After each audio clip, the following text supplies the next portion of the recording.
L'analyse en composantes principales, ou ACP, est une méthode bien connue de réduction de dimension. Elle consiste à transformer des variables corrélées en nouvelles variables décorrélées les unes des autres. Il s'agit de résumer l'information contenue dans un ensemble de données en un certain nombre de variables synthétiques. On parle ici de composantes principales. Si l'on adopte un point de vue un peu plus mathématique, l'idée est de projeter l'ensemble des données sur l'hyperplan le plus proche des données, et ce sont les vecteurs directeurs de cet hyperplan qui correspondent aux composantes principales. Plus concrètement, imaginez que vous ayez une très grande base de données, si grande qu'il n'est pas possible de la visualiser. On aimerait alors pouvoir la réduire pour mieux visualiser ce qu'il se passe, tout en gardant le maximum d'informations. C'est le principe de l'ACP. Prenons par exemple un jeu de données regroupant une liste de pays définie par 5 variables. On pourrait représenter nos données sous la forme suivante, mais comme vous pouvez le remarquer, ce n'est pas très révélateur de la position de chacun des pays. Le but est alors de trouver deux axes formant un plan représentant au mieux nos données. Attention, ici le but n'est pas de faire une régression linéaire et de trouver les droites qui s'ajustent le plus à nos données, mais de trouver celles sur lesquelles les projections seront les meilleures de façon à ce que la distance d'origine séparant deux pays ne soit pas mal représentée sur le plan. Par la suite, on projette de manière orthogonale chacun de nos pays sur le plan généré par ces deux droites et on obtient la représentation suivante en 2 dimensions. Nous allons maintenant nous intéresser à la représentation sur un cas concret en Python.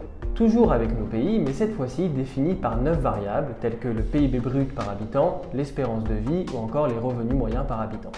Après avoir calculé les coordonnées de l'ACP sur chaque axe, nous avons un outil de représentation très pratique appelé cercle des corrélations qui va nous permettre d'analyser l'influence de chacune des variables sur les deux axes choisis par l'ACP.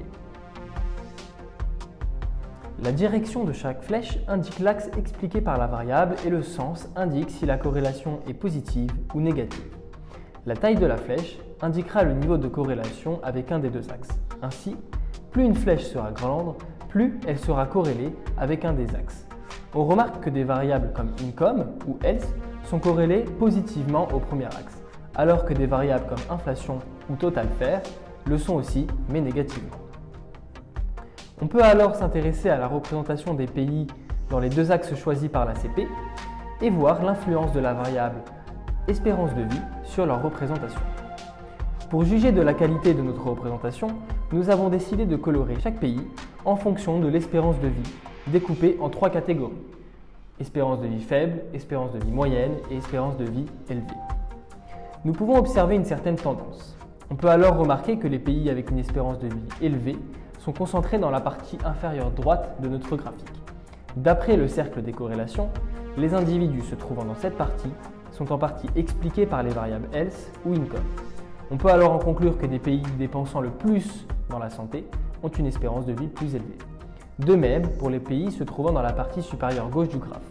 D'après le cercle des corrélations, cette partie est majoritairement expliquée par la variable de mortalité infantile.